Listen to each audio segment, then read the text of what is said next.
Bienvenidos a los coloquios de iSanidad. Yo soy Luis de Haro y tenemos la suerte de contar con José Soto, que es el presidente de SEDISA, y con Jesús Sanz, que es el presidente de ANDE. Vamos a hablar de lo que ha sucedido en el Congreso Nacional de Hospitales, que ha sido hace pocas semanas, y cómo esto afecta a la vida digamos que hay en los hospitales habitualmente. Lo primero que queríamos preguntarles a los dos es hablar de la profesionalización de la gestión sanitaria, que es uno de los grandes retos que se ha marcado tanto ANDE como SEDISA. ¿En qué situación estamos ahora mismo? Empezamos por Jesús. Bueno, buenos días, muchas gracias por la invitación a participar en este encuentro y bueno, pues es un placer compartir la sesión con vosotros dos, ¿no? Realmente la profesionalización es un tema que nos preocupa a ambas sociedades y concretamente a la Asociación Nacional de Directivos de Enfermería desde hace mucho tiempo, ¿no? Y parece que es una meta que siempre está lejana, ¿no? A veces tiene uno la impresión de que según vamos avanzando, nos la van alejando, ¿no? A pesar de ello, yo creo que se han dado pasos importantes, ¿no? Creo que la labor que hemos hecho desde las sociedades y que estamos haciendo, con publicaciones, incluyendo en nuestros foros de debate siempre el tema de la profesionalización, sacando comunicados, ¿no? Va creando un caldo de cultivo, ¿no? Que al final es la base fundamental sobre la que habrá que construir pues, el que se tomen decisiones desde las administraciones correspondientes para profesionalizar de verdad. Ha habido un avance porque hay comunidades autónomas, la de Castilla y León, en Madrid, en la que se ha legislado para que los nombramientos que se producen de los equipos directivos correspondan a un perfil determinado, que eso es una de las reivindicaciones que creemos que son fundamentales, ¿no? Desde la Asociación Nacional de Directivos de Enfermería no creemos que la profesionalización sea un puesto que uno tenga que tener para toda la vida, ¿no? Sino lo que creemos es que es una responsabilidad a la que hay que acceder con un perfil basado en conocimientos, perfil basado en experiencia y en actitudes y competencias demostradas. Y que el cese de ese puesto debería producirse en función de unos resultados, de una evaluación del desempeño y a partir de ese momento pues aplicarlo a todos los puestos de responsabilidad hasta donde corresponda, ¿no? En este sentido, y le corresponderá a José Soto, no voy a pisar el tema, pues también se han realizado iniciativas de formación como el máster y otras iniciativas que no quiero pisarle, ¿no? Pero por responder de una manera concreta, se han dado pasos, desde mi punto de vista, insuficientes. Es un tema difícil porque todo el mundo habla de la profesionalización, los políticos hablan de la profesionalización, pero luego en la toma de decisiones no es tan fácil llevarla a la realidad. Y tenían que ser los primeros interesados verdaderamente en que esto fuese así, porque es verdad que un partido político, un gobierno determinado, puede estar interesado en que las personas que implementan sus políticas tengan un nivel de compromiso con el programa, pero eso no es inconveniente en hacerlo coincidir con que las personas que asumen esa responsabilidad tengan, como decía anteriormente, un perfil, unas competencias, ¿no? Y una experiencia, no es incompatible. Y los políticos tendrían que ser los primeros interesados en que estos gestores sean los mejores posibles, porque esa gestión al final es por la que le van a medir los ciudadanos cuando llegue el próximo proceso electoral. Don José, ¿en qué situación estamos? A ver, quiero recordar, bueno, gracias, porque hablando de profesionalización, estamos ante vosotros, que sois unos de los más profesionales en el mundo de la comunicación, en el sector salud. SEDISA nació hace 14 años, 15 casi ya, precisamente con este fin principal, conseguir que los puestos directivos fueran profesionales y se valorasen desde la óptica de la profesionalidad. Entonces, este era el principal fin y seguimos en ello. Hemos dado algunos pasos, hemos avanzado algunas cosas, ya ha comentado Jesús, algunos desarrollos autonómicos de algunas comunidades autónomas.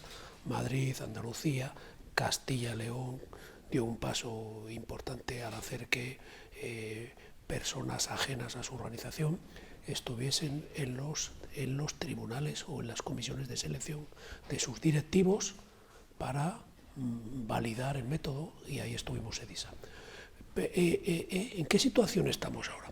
Estamos con probablemente una oportunidad que, diríamos, ¿ha derivado de la pandemia? Pues a lo mejor ha derivado de la pandemia, que es que se nos ha exigido a los directivos por parte del sector profesionalismo y hemos demostrado que tenemos profesionalidad, que dominamos nuestra profesión.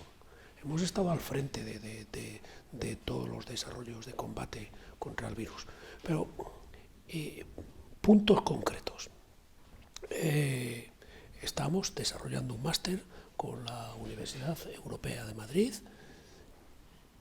para formar intensamente a los directivos o a los que apuntan a ser directivos, a los que quieren ser directivos a corto plazo, y un máster muy serio. Probablemente creemos nosotros que el mejor valorado en el sector, puesto es el que primero agota las plazas en cuanto se convoca.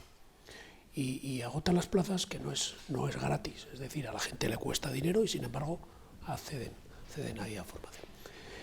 Tenemos una estrategia de trabajar, de definir competencias profesionales de los directivos. Ya hemos definido las de los gerentes, las hemos trabajado intensamente con las comunidades autónomas, con las 17 comunidades autónomas que han aportado técnicos también para, con nosotros, definir todas las competencias que debe dominar un gerente. Ahora iremos con los directores médicos, subdirectores de enfermería, directores y subdirectores de gestión, etcétera.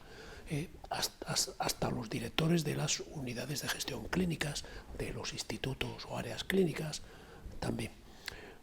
Bueno, hemos puesto en marcha un programa para nuestros asociados de autoevaluación del dominio de esas competencias y un programa de mejora, que es Avanza DPC, se llama.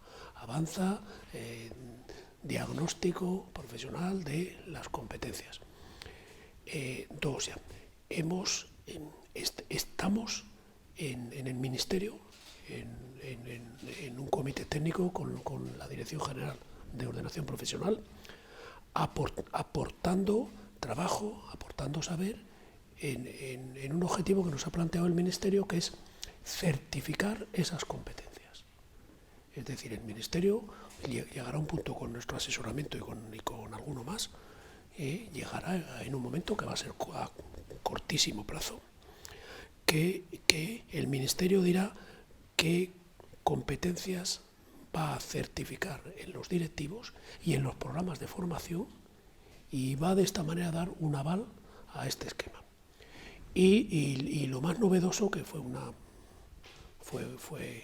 de la campaña electoral, fue una promesa, un compromiso en la campaña electoral nuestra, es que vamos a poner en marcha, en esta ocasión con un acuerdo ya establecido con la Universidad Europea de Madrid, vamos a apoyar que se ponga en marcha un grado en planificación y gestión sanitaria. Que eso va a ser absolutamente novedad en España, va a ser el primero. Probablemente tenemos casi certeza de que se va a poder empezar primero de este grado el curso próximo, que va a empezar el año 22, en octubre, septiembre-octubre, y eso va a suponer una garantía de que hay relevo directivo. Hay relevo directivo porque la gente se va a formar en la universidad en los programas necesarios para dominar las competencias que se exigen a los directivos. Eso significa que ya cuando uno sea graduado en planificación y gestión sanitaria se va a poner al frente del Hospital de la Paz, es por decir el más grande de Madrid, o el Marañón. Pues no significa eso.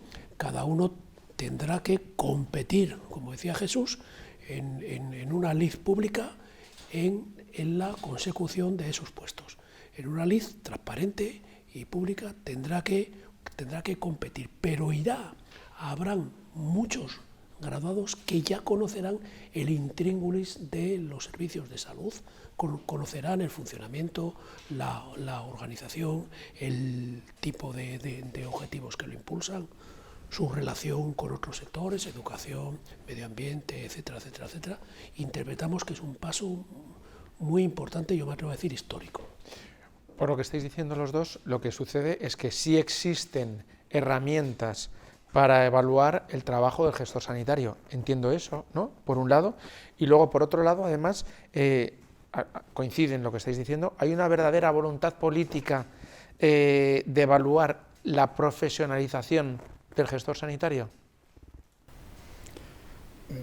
Bueno, dos preguntas, ¿no?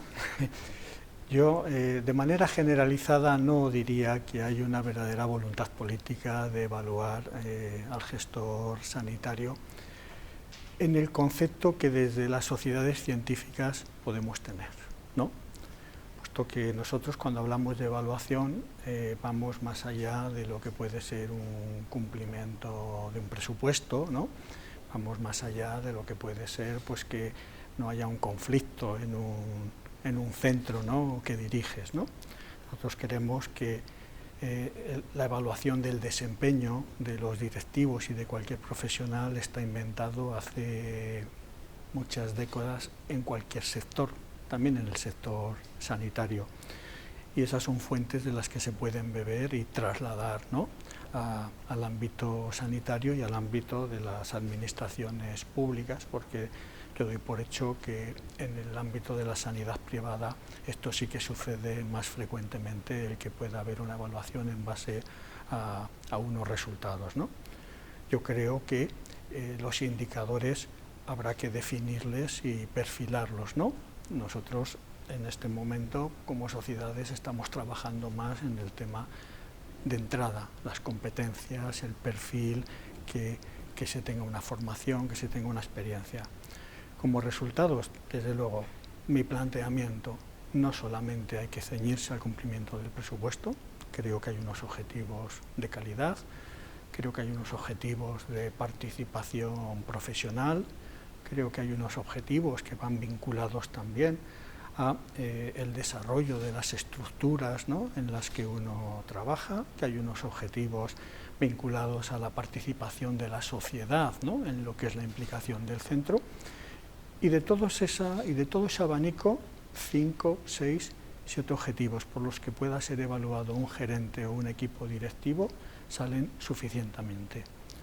No estoy hablando de listas de espera, no estoy hablando que eso va en los contratos programas, y es otro tema, pues que también los equipos directivos serán evaluados por ese tema, pero trasciende a lo que puede ser las decisiones del gerente, por muy poderoso que sea el gerente en una organización. Yo creo que se pueden definir y no es tan complicado. Evidentemente es lo que ha comentado Jesús, hay posibilidades de aplicar criterios de valoración objetivos. Bien, de no aplicarse esos criterios de valoración objetivos, estaríamos diciendo, SEDISA va a seguir insistiendo a las autoridades de que eso no es normal, que tendremos que ir a valorar objetivamente el trabajo de los directivos, de los de máximo rango, directores gerentes o de la mesogestión, al menos. Y desde ese punto de vista aceptaremos que haya criterios subjetivos también en cuanto a capacidad de integración en equipos directivos, en cuanto a apoyo a las decisiones de la empresa servicio de salud, de la empresa red asistencial privada, cada uno en su ámbito. Entenderemos también, lo único que nosotros pretendemos es que se valore el trabajo directivo profesional.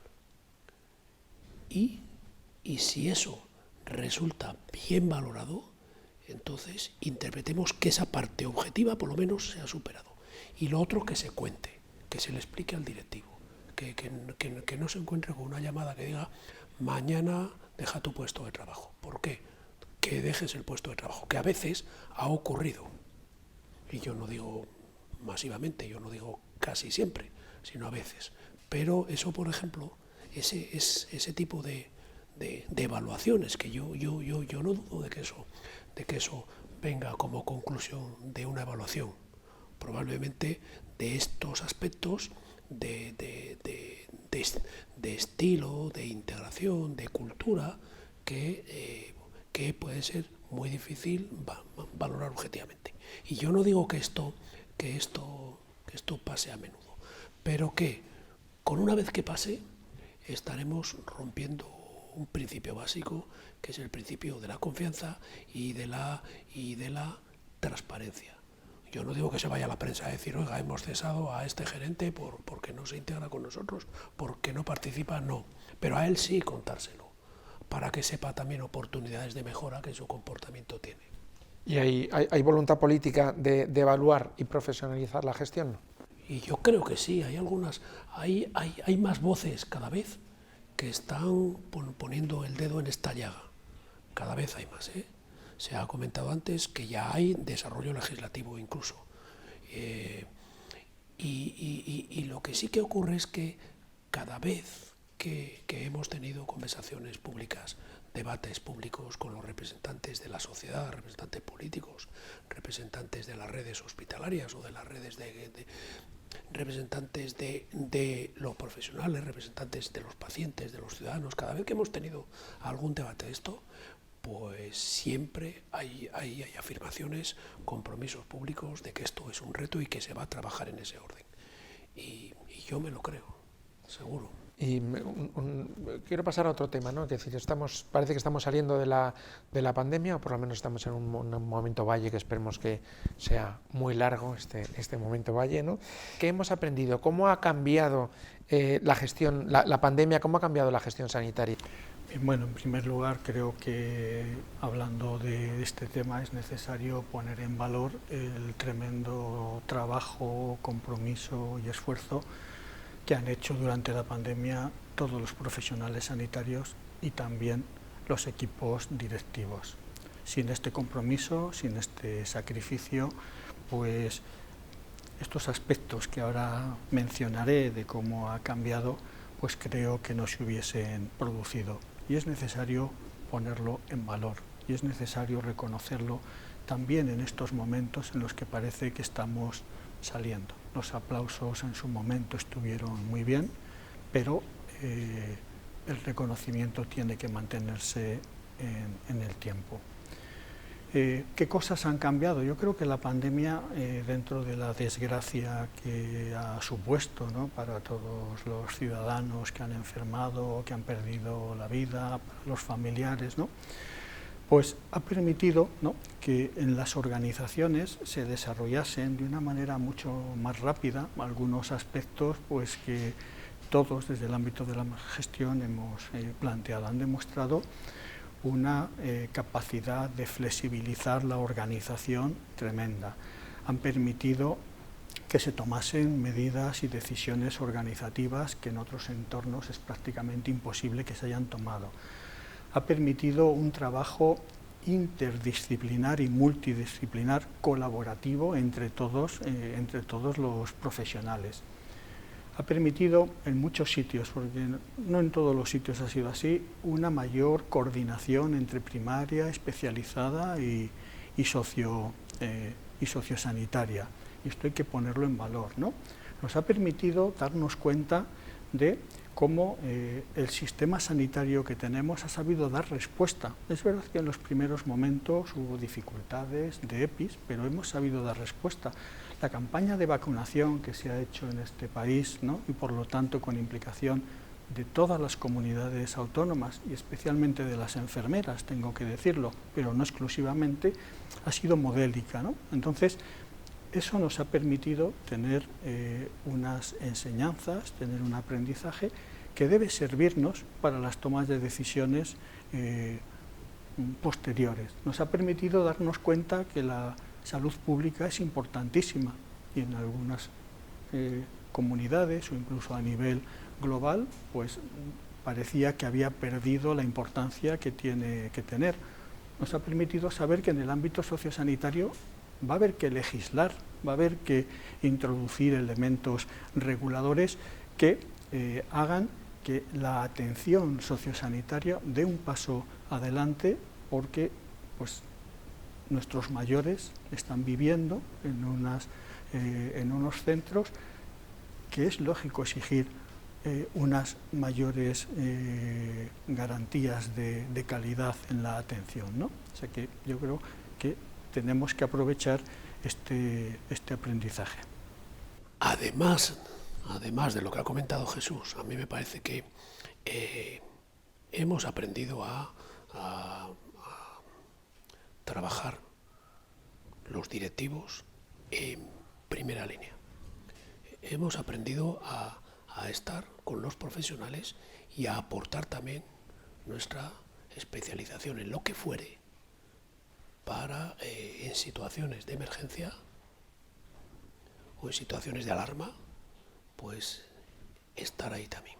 Hemos sufrido, como otros profesionales, hemos sufrido la enfermedad y la muerte en algunos directivos nuestros también, a consecuencia del virus, y nos ha permitido que nos conozcan más a fondo profesionales que a veces no saben el trabajo de los directivos y nos han visto. 1. 2.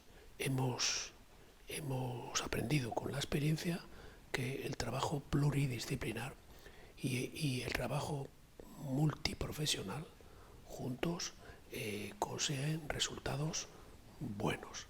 Es decir, el hecho de ver internistas, neumólogos, cirujanos generales, traumatólogos, cirujanos plásticos, es decir, algunos de estos que jamás han tratado una infección, el hecho de verles tratando juntos la infección provocada por el SARS-CoV-2, eso nos ha enseñado también que los directivos también hemos trabajado conjuntamente, directivos de hospitales, de atención primaria, de clínicas privadas, de centros sociosanitarios, de salud pública, de etcétera, educación.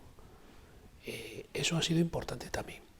Y luego hemos aprendido que hay que explicarlo todo, que no podemos suponer que se nos entiende cuando tomamos alguna decisión, que tenemos que ser absolutamente positivos y absolutamente transparentes con nuestros profesionales que dependen de nosotros, al menos, y también con todas las partes interesadas en que pudiéramos salir de la pandemia. Todas las partes interesadas, los proveedores, los pacientes, los ciudadanos, las autoridades, los profesionales individual y organizados en sociedades científicas, todos. Y hemos aprendido también que podemos impulsar otras formas de atención, ¿no? Que es lo que ha dicho Jesús, fuera de del espacio físico que nosotros ocupamos con nuestros hospitales, con nuestros centros de salud, con nuestras residencias, etc. Fuera también que la tecnología de información y comunicación nos da opción ahora a que estemos desde el hospital en todo el mundo, y que podamos aprovechar el trabajo de cualquiera que esté en nuestra organización o que quiera trabajar con nosotros desde su organización fuera de los hospitales y de los centros de salud, insisto, desde cualquier lugar del mundo. Eso lo hemos aprendido ahora intensamente. Y una última cosa que hemos aprendido, que el dato de salud es muy relevante y que el dato de salud no podemos dejarlo que lo utilice cualquiera por muy urgente que sea. Tenemos que dejar claro que los datos de salud pertenecen al paciente y la historia clínica es del paciente. Y nosotros utilizamos porque el paciente nos lo permite, pero es de él. Y si quiere, tiene todo el derecho a decidir sobre el uso de sus datos, lo cual pondrá a lo mejor a reflexión el desarrollo de la transformación digital. Quería preguntar otra cosa más, porque toda la pandemia lógicamente ha generado mucho malestar entre los profesionales, por unas cosas, por otras, ¿no? ¿Qué herramientas tiene un gestor para incentivar al profesional sanitario en un momento marcado por este malestar, por el propio cansancio, un poco por toda la situación general? ¿Qué herramientas tiene empezamos ahora por José, un gestor sanitario? Primero, herramientas de conocimiento de qué está ocurriendo, es decir, estudios de situación de la afectación a los profesionales de una determinada enfermedad o de una pandemia, como ha sido el caso, etcétera, desde servicios que tienen herramientas tipo encuestas para hacerlo, medicina preventiva, prevención de riesgos laborales, en los hospitales, en nuestras instituciones, cada uno en la suya. Esa es una herramienta para conocer qué está pasando, herramienta para actuar después, herramientas para actuar tras del diagnóstico. Ejemplos, por poner un caso, podría decirse, podríamos enterarnos de que hay un porcentaje elevado de nuestra plantilla que ha resultado afectada con procesos de salud mental, con depresión, con sensación de fracaso, con sensación de impotencia, etc. Entonces ponemos en marcha equipos de ayuda psicológica, incluso psiquiátrica, con consultas específicas para que esos profesionales sean atendidos en nuestras propias organizaciones. Eso es una herramienta organizativa. Bien. Tercero, tenemos herramientas de protección frente a los riesgos, y hemos sido exigentes en eso. Hemos utilizado, y son herramientas de barrera, diríamos, hemos utilizado todas las barreras en equipos de protección individual que hemos tenido a disposición, que hemos podido utilizar. Hemos aplicado todas las barreras de adaptación de puestos de trabajo a los profesionales con riesgos más altos que el resto por situación personal de afectación inmunitaria o por etcétera. Les hemos sacado de la primera línea y les hemos puesto en otros puestos. Eso es también una herramienta de actuación frente a los riesgos individuales derivados del trabajo sanitario. Hemos desarrollado teletrabajo en los domicilios para que la gente solo estuviese en los hospitales asumiendo riesgos aquellos que fueran necesarios. Entonces es otra herramienta más. Y en fin, guías definidas de actuación frente a los problemas. Protocolos desde la primaria, pasando por los hospitales hasta la sociosanitaria. Es decir, herramientas ha habido muchas y las hemos puesto en marcha. Jesús, ¿qué herramientas tienen los gestores para incentivar al profesional? Bueno, partiendo de todo lo que ha mencionado José Soto, yo creo que lo primero que saldría es el tema económico, ¿no? Pero no es la solución, ¿no? Cuando uno analiza pues el valor de lo económico en la satisfacción de las necesidades, pues se da cuenta de que una vez alcanzado un salario, ¿no?, determinado, pues hay otro tipo de retribuciones que son necesarias para los profesionales, ¿no? Y entre otras cosas porque en el sector público el salario de los profesionales no depende del gerente, aunque los gerentes y los equipos directivos sí que puedan transmitir a las autoridades correspondientes estas inquietudes, pero las retribuciones en el sector público de los profesionales van vinculadas a la negociación entre los sindicatos y la administración. Por lo tanto, ¿qué pueden hacer los gestores y los equipos directivos, ¿no? Pues hay algo que cuando José Soto comentaba anteriormente lo que habíamos aprendido de la pandemia, ha mencionado, ¿no? Y una de las cosas es la mayor cercanía de los equipos directivos con los profesionales, ¿no?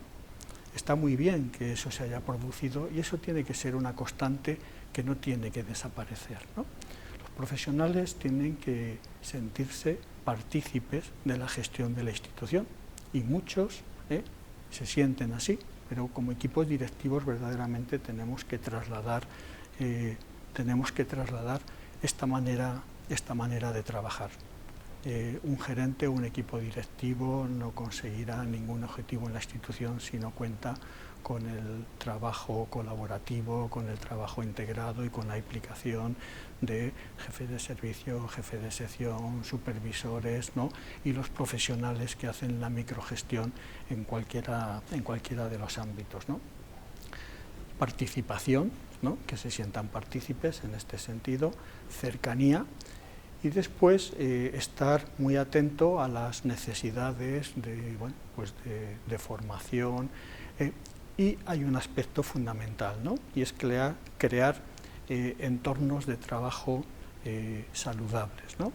En las guardias, en los turnos del personal que trabaja turnos, ¿no?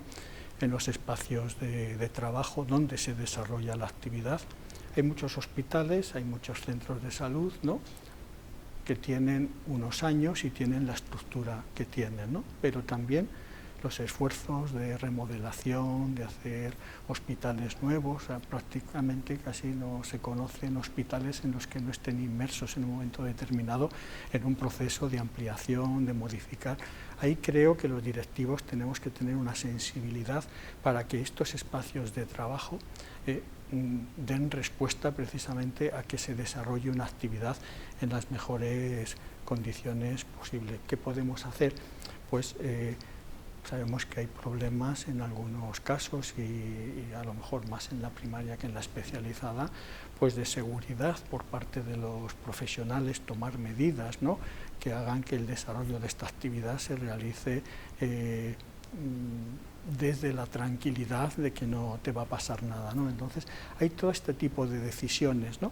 Que los equipos directivos en cada centro sí que las pueden implementar, y yo creo que ahí es donde podemos hacer muchas cosas.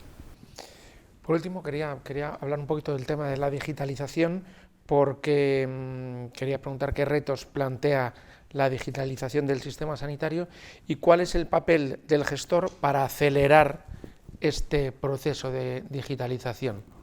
Pregunta del millón, don Luis. Se viene a decir ahora, se viene leyendo, preparados para la transformación digital. Si no sois capaces de dirigir eso, vais al fracaso. Hospitales que van a quebrar, clínicas que van a quebrar. Yo no digo hospitales públicos, aunque sus cuentas de resultados abocarían a lo mejor a cierres en algunos casos. Pero desde la óptica del presupuesto concedido al gestor, si se cumple el presupuesto de gastos, se actúa en consecuencia a los compromisos y por tanto no se puede decir que se actúe mal. Pero vamos a lo que vamos, que es que ¿cuáles son las oportunidades que no podemos perder de la transformación digital? Primero, desarrollo de grandes bases de datos para la obtención de resultados derivados de la explotación de esos datos en la investigación. Primer punto, en la investigación. Ejemplo, no se podía haber conseguido un resultado de vacunación de vacunas tan rápido si no se hubiera dispuesto de grandes bases de datos al acceso, iba a decir, a la oportunidad de tratarlas desde los centros de investigación. Un impulso importante ahí. Un impulso importante en la asistencia desde la óptica de la inteligencia artificial derivada del tratamiento de los datos y del desarrollo de máquinas que aprendan con la explotación de los datos y perfeccionen el servicio sanitario. Por ejemplo, robots quirúrgicos. Los robots quirúrgicos no pueden mejorar si no se les dispone para que aprendan de sus intervenciones quirúrgicas, para que cada vez asimilen que el resultado de sus intervenciones quirúrgicas ha sido mejor conforme han incorporado determinadas prácticas que han estudiado de compartir los datos todo el mundo. Lagos de datos, ejemplo. Y eso se da. Tercera cosa, diagnósticos a partir del análisis de esos datos. Ya hay experiencias concretas, ya hay hospitales que están aplicando o que están obteniendo diagnósticos de las máquinas. Diagnósticos de salud mental, hay determinada empresa multinacional que está vendiendo aplicativos para el diagnóstico más precisos que los médicos a partir del análisis de grandes bases de datos. Es decir, la clave es el tratamiento de los datos. Los datos de salud son los más caros del mundo, son los que más está dispuesto a pagar el mercado por ellos. Ahora mismo. ¿Por qué? Porque se espera la gran transformación a partir de su explotación, pero ya no diremos que en el próximo siglo, ni en la próxima década, sino en esta década que estamos nosotros, de los años 20 del siglo XXI, en esta década esperaremos ver avances espectaculares a partir de la consideración de que el dato es fuente de muchísima información y se puede poner a disposición de cualquiera. Bien, yo en este sentido, por completar, ¿no?, lo que ha comentado José Soto, con lo que estoy absolutamente de acuerdo, ¿no?, creo que los gestores hay un aspecto fundamental que tenemos que, o sea, de cómo podemos apoyar. Primero, tenemos que ser conscientes de que este es un proceso imparable, ¿no? Y desde este punto de vista nuestra principal responsabilidad será la de ser facilitadores, ¿no?, de que este proceso se desarrolle. José Soto ha hablado de aspectos macro y de aspectos meso, ¿no?, pero la digitalización también se mueve en terrenos mucho más cercanos a lo que es el proceso asistencial en este sentido. Y esos también tienen que facilitarse. Hay muchas comunidades autónomas, por centrarnos en lo que es la realidad de nuestro país, donde la digitalización está permitiendo un mayor contacto del paciente en el entorno rural, ¿no?, con sus equipos de los centros de salud, un mayor seguimiento a través de teleconsultas, incluso a través del diagnóstico, ¿no? Pero hay un aspecto fundamental que el gestor no tiene que olvidar, y es que cualquier desarrollo de digitalización en cualquiera de los ámbitos tiene que tener en cuenta las necesidades de los pacientes y las necesidades de los profesionales, ¿no? Porque no todo es digitalización, no todo te lo va a dar resuelto la digitalización. Creo que ayer salió un estudio del IDIS en el que hablaba de la digitalización y de la opinión de los pacientes en este sentido. Y recuerdo que uno de los aspectos más destacados es que los pacientes creen en la digitalización, están satisfechos, pero su modelo ideal es la combinación, ¿no?, de lo digital con un trato humano, con un trato respetuoso, ¿no?, con una realidad que permita que cuando tengas que mantener una consulta digital, cuando tengas que hacer un seguimiento en un momento determinado, puedas hacerlo y tengas la herramienta y haga más fácil el trabajo y haga más fácil el seguimiento de ese paciente, pero también que eso no tiene que permitir que avancemos en procesos de deshumanización, entre comillas. Por lo tanto, facilitadores, ¿no?, los gestores facilitadores, y tener en cuenta las necesidades de los profesionales y las necesidades de los pacientes. Porque si se desarrolla una herramienta, una tecnología que no dé respuesta a ambas necesidades, pasará lo que a veces sucede, ¿no? Desarrollas una herramienta que después no tiene la utilización o no alcanza los resultados para los que fue diseñada.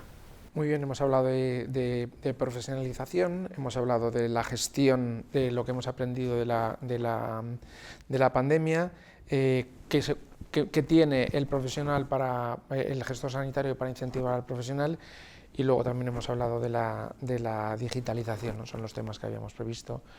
Os agradecemos muchísimo que estéis aquí y bueno, nos seguiremos viendo en www.isanidad.com. Muchas gracias a los dos.